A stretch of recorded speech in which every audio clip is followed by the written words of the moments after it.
नितिन एक private company में job करता था और जिस शहर में वो जॉब करता था उसी शहर में उसकी अमृता नाम की लड़की से सगाई हुई थी। नितिन अमृता के घर से थोड़ी दूर पर अकेला एक किराए के रूम पर रहता था। सब कुछ सही चल रहा था। उन दोनों के घर वाले इनकी शादी जल्द से जल्द करवाना चाहते थे।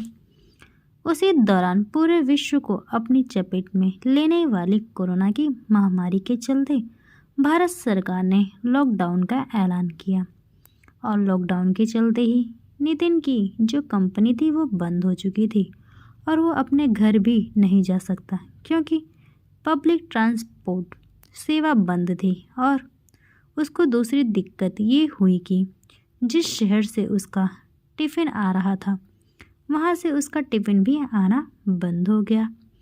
अमृता के घर में 5 लोग थे, 2 बहनें, उसका एक भाई और उसके मम्मी पापा। अमृता के पापा ने नितिन को बोला, बेटा अगर तुम्हें खाने को दिक्कत हो रही है तो तुम दोपहर और रात को हमारे यहाँ आ सकते हो। नितिन अब रोज़ दोपहर और रात को अमृता के यहाँ खाना खाने आया करता था। उसी दौरान अमृता की छोटी बहन स्वाति को अपने होने वाले जीजा से प्यार हो गया और उसने अपने जीजू को बोल दिया, मैं आपको पसंद करती हूँ। स्वाति अमृता से काफ़ी ज़्यादा सुंदर दिखती थी। नितिन भी नज़र स्वाति पर कब से थी, लेकिन उसे डर था कहीं कोई गड़बड़ ना हो जाए, इसीलिए उसने कभी उसको बताया नहीं। नितिन ने स्वाति को बताया कि तुम्हारी बहन से ज़्यादा मैं तुम्हें पसंद करता हूँ। तुम मुझे पूजा से ज़्यादा अच्छी लगती हो, क्या वह उसके साथ शादी करेगी? नितिन ने उसको कहा कि जैसे ही लॉकडाउन ख़त्म होगा उसकी बहन को छोड़कर उसके साथ शादी कर लेगा और वह कहीं दूर चला जाएगा। अमृता के घर में किसी को कुछ भी मालूम नहीं था इन दोनों के बीच में क्या चल रहा है। नितिन और स्वाति चुप चुप के मिलना करते थे और कुछ समय ऐसे ही बीत गया। लॉकडाउन हो गया था। उसके बाद सरकार ने छूट छाट दे दी थी। नितिन ने अमृता को बताया, मैं अपने घर जाना चाहता हूँ, कुछ समय बाद मैं वापस आ जाऊँगा। कुछ समय के बाद नितिन अपने घर जा चुका था और जाने से पहले उसने स्वाति को बताया था कि जैसे ही वो फ़ोन करेगा कुछ ज़रूरी कागज़ लेकर उसकी बताई गई जगह पर पहुंच जाना। 3 दिन बाद नितिन ने स्वाति को फ़ोन किया और उसने बताया कि कल सुबह 3 बजे इस जगह पर पहुंच जाना, तुम्हें वहां से मैं लेके जाऊंगा। जैसे कि दोनों के बीच तय हुआ था, नितिन स्वाति को लेकर निकल चुका था।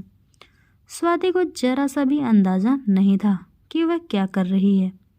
अपनी बड़ी बहन को और अपने घर वालों को धोखे में रखकर वो एक बहुत बड़ा गुनाह करने जा रही थी।